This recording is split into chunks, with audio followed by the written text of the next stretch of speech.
Hello, welcome back to Lalitha's kitchen. ఈరోజు నేను చేస్తున్నాను జస్ట్ పప్పుచారు అండి. చాలా చాలా వర్షన్స్ ఉంటాయి పప్పుచారుకి, సాంబార్కి చాలా వర్షన్స్ ఉంటాయని చెప్పే కదా ఒకసారి కూడా మీకు. సో ఈరోజు చాలా సింపుల్గా, అసలు ఏం లేదు, వెజిటబుల్స్ ఉడకబెట్టుకున్నాను, ముల్లంగి వేసాను, ఓకే, బెండకాయలు ఉన్నాయి, ఉల్లిపాయలు పెద్ద పెద్ద ఉల్లిపాయలు ముక్కలు కట్ చేసుకున్నాను, ఒక 4 పచ్చిమిరపకాయలు, అల్లం చితక్కొట్టు వేసాను, అంతే. ఇదే వెజిటబుల్. ఇందులో ఒక స్పూన్ వాటర్ వేసాను, సాల్ట్ వేసాను అనమాట. ఇది మన వెజిటబుల్ ప్రిపరేషను. వీటిని బాగా ఉడకబెట్టేసా ఒక నిమిషం. అంటే మరి పెద్దగా పెద్ద గట్టి వెజిటబుల్స్ ఏం కాదు, అది తొందరగానే ఉడికిపోతాయి. ఇప్పుడు దీనికి ప్యారలల్గా కందిపప్పు ఒక స్పూన్, ఒక కప్పు, సేమ్ ఇందాక చెప్పా కదా రైస్ కుక్కర్ కప్పు, ఒక కప్పు కందిపప్పుకి ఒక స్పూన్ జీలకర్ర, ఒక రెమ్మ కరివేపాకు వేసి, ఒక పసుపు వేసి బాగా పప్పుని బాగా ఉడకబెట్టుకోవాలి. ఓకే, చాలామంది కన్ఫ్యూజ్ అవుతారు పప్పుచారుకి సాంబార్కి తేడా ఏంటి అని. సాంబార్ ఏంటంటే అండి, మసాలాలు, అంటే సాంబార్ మసాలాలు వేస్తాము, దాంట్లో కొద్దిగా అల్లం వెల్లుల్లి పేస్ట్, కొద్దిగా సాంబార్ అనేటప్పటికీ ఒక రకమైన మసాలా తెలుస్తుంది అనమాట దాంట్లో. ఓకే, పప్పుచారు చాలా క్వైట్గా, జస్ట్ చారు, మీ చింతపండు పులుపు, చారు, వెజిటబుల్స్, అంతే. దాంట్లో మనం మసాలాలు ఏం వేయం, ధనియాల పూలు, మీ సాంబార్ పొడిలో వేసే మసాలాలు ఏమి ఉండవు అనమాట. చాలా సూతింగ్ ఉంటుంది కంపేర్ టు సాంబార్తో పోల్చుకుంటే. అది డిఫరెన్స్, బేసిక్ డిఫరెన్స్. దానికి దీనికి పప్పు వాడతాము. కొద్దిగా పప్పు చారులో కొద్దిగా పల్చగా చేస్తాం, కొద్దిగా సాంబార్ థిక్గా చేసుకుంటాం కదా, పప్పు చారుని కొద్దిగా పల్చగా చేస్తాం అనమాట. అంటే నీరు ఎక్కువ ఉంటుంది, చింతపండు ఎక్కువ ఉంటుంది, పప్పు తక్కువ ఉంటుంది అనమాట.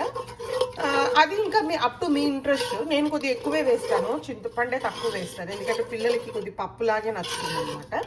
బట్ ఇన్ జనరల్గా మాట్లాడుకుంటే పప్పుచారులో చింతపండు నీళ్ళు ఎక్కువ ఉంటాయి, సాంబార్కి వచ్చినప్పటికీ థిక్ ఎక్కువ ఉంటుంది అనమాట. ఇప్పుడు మనము దాన్ని కలుపుకోవాలి. ఏది మన ఇంట్లో చింతపండుని పులుపు తీసుకొని దాన్ని ఇందులో కలుపుకోవాలి. నేను ఒక నిమ్మకాయ సైజ్ అంత చింతపండుని నానబెట్టుకున్నాను నీళ్ళల్లో, దాన్ని బాగా పిసుక్కొని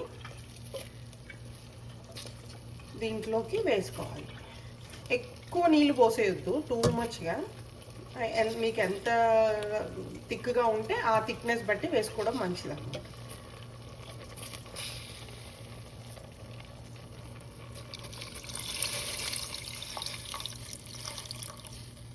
ఓకే, ఇది ఇప్పుడు ఈ పులుపు వచ్చింది కదా. ఇందాక ఆల్రెడీ నేను వెజిటబుల్స్లో కొద్దిగా ఉప్పు వేసాను. ఇప్పుడు ఈ పులుసుకి, సాంబార్కి సరిపడా, పప్పుచారుకి సరిపడా ఉప్పు ఒక 2.5 స్పూన్స్ వేస్తున్నాను. ఇప్పుడు దీనికి సరిపడా కారం కూడా వేసేసుకోవాలి.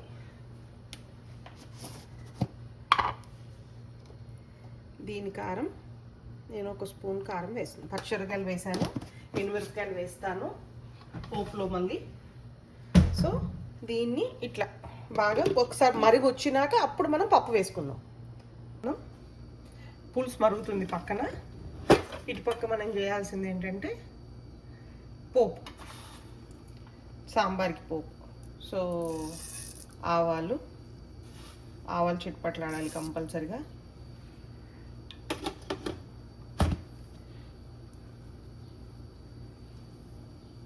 పోపు వేసేటప్పుడు ఎప్పుడు అది ఏ పోపు అన్న, చట్నీ పోపు అన్న, ఉప్మా పోపు అన్న, కూరగాయలు ఫ్రై పోపు వేసుకున్నా, ఎప్పుడు వేసుకున్నా ఈ ఆవాలు చిటపట్లాడితేనే, ఆ ఆవాలు చూసారు కదా ఇప్పుడు ఇక్కడ పొంగుతున్న ఆవాలు కలర్ మారాయి, ఈ పొంగలేని ఆవాలు అలాగే ఉండిపోతే అవి మీకు తినేటప్పుడు చేదవుతాయి అన్నమాట. సో ఆవాలు కొద్ది పొంగితేనే అవి చేదు లేకుండా ఉంటాయి. సో కంపల్సరిగా అవి పొంగి బ్రేక్ అయ్యే వరకు వెయిట్ చేయాలి. మిగతా వేసేటప్పుడు హరిబరీ చేసేస్తే అవి మీకు తినేటప్పుడు చేదు వస్తాయి అన్నమాట. ఓకే, చిన్న చిన్న విషయాలు అనిపిస్తాయి, బట్ అవి చాలా డిఫరెంట్ టేస్ట్ రీజన్ అవుతాయి అన్నమాట మనం చేసుకునే వంట.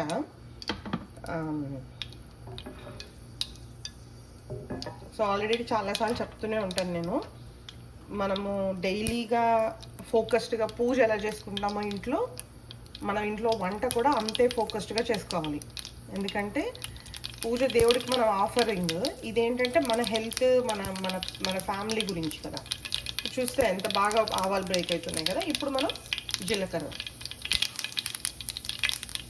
కొద్దిగా మినప్పప్పు, ఇది మన బేసిక్.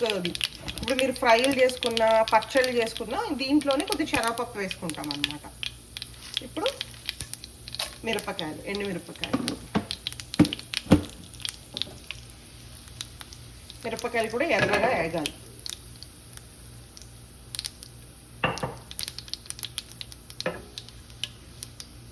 ఇప్పుడు నేను వెల్లుల్లిపాయలు బాగానే వేస్తాను, ఎందుకంటే అది మంచిది హెల్త్కి, టేస్ట్ కూడా బాగుంటుంది.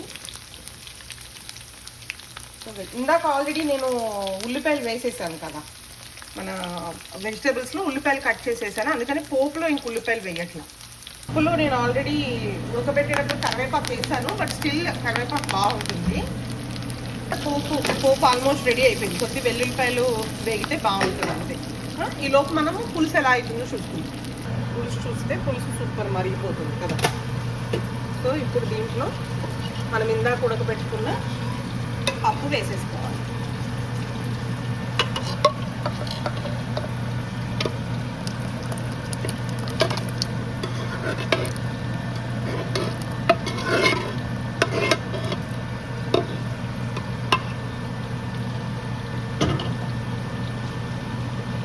సో ఇప్పుడు మనం ఇందాక పోపు వేసుకున్నాం కదా, ఆ పోపుని ఇప్పుడు దీంట్లో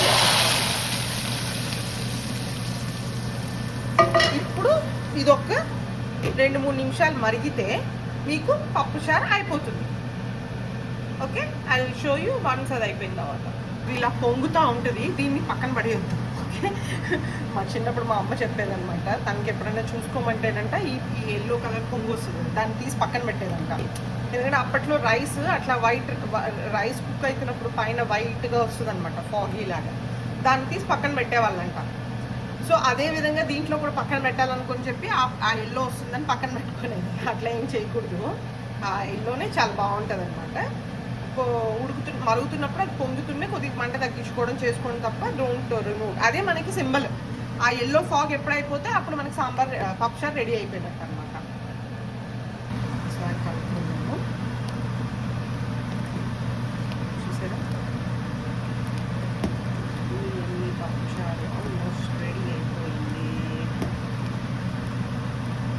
ఈ థిక్నెస్ ఉండాలి మాకు. కావాలనుకున్నప్పుడు మీరు కొద్దిగా అటు ఇటు నీళ్ళు పోసుకోవడం అట్లా చేసుకోండి. సో దీన్ని అట్లా స్లోగా మరిగించుకుంటే స్లో మంట మీద మీకు చింతపండు ఉడికిపోతుంది, చింతపండు పచ్చివాసన రాదు. తర్వాత మీకు ఈ వైట్ ఫాగ్ అంతే సింబల్. ఏంటంటే పప్పుచారులో కానీ సాంబార్లో కానీ ఈ వైట్ ఫాగ్ పోయిందంటే మిక్స్ ఉడికిపోయినట్టు అనమాట. నేను అది ఆఫ్ చేసాక చూపిస్తాను. అంటే మన యమ్మీ యమ్మీ యమ్మీ యమ్మీ యమ్మీ పప్పుచారు రెడీ అయిపోయింది. సో మీకు మంచిగా ఉడికిపోయింది. దీన్ని మనం మూత పెట్టేసుకొని సేమ్ మనం సాంబార్లానే అన్నంలో తినొచ్చు, ఉప్మాలో తినొచ్చు, ఇడ్లీలో తినొచ్చు, ఎనీ కాంబినేషన్. ఇప్పుడు హాట్ పొంగల్లో తినొచ్చు, దేంట్లోనైనా బాగుంటుంది. దీనికి మేము వేసుకునే కాంబినేషన్ ఎట్లా వేస్తామంటే, ఇప్పుడు సాంబార్తో పక్కన చికెన్ ఫ్రై బాగుంటుంది, ఆమ్లెట్ బాగుంటుంది అట్లా కదా.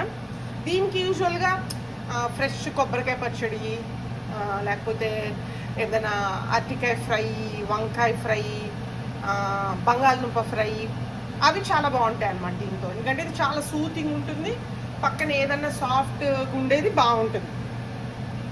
ఓకే, ఆ కాంబినేషన్తో తినొచ్చు. లేకపోతే ముక్కలు ఎక్కువ ఉంటే మామూలు బ్యాచిలర్స్ పిల్లలు మామూలు చేసుకునేటప్పుడు ఉత్తి ఈ సాంబార్తో కూడా తినవచ్చు.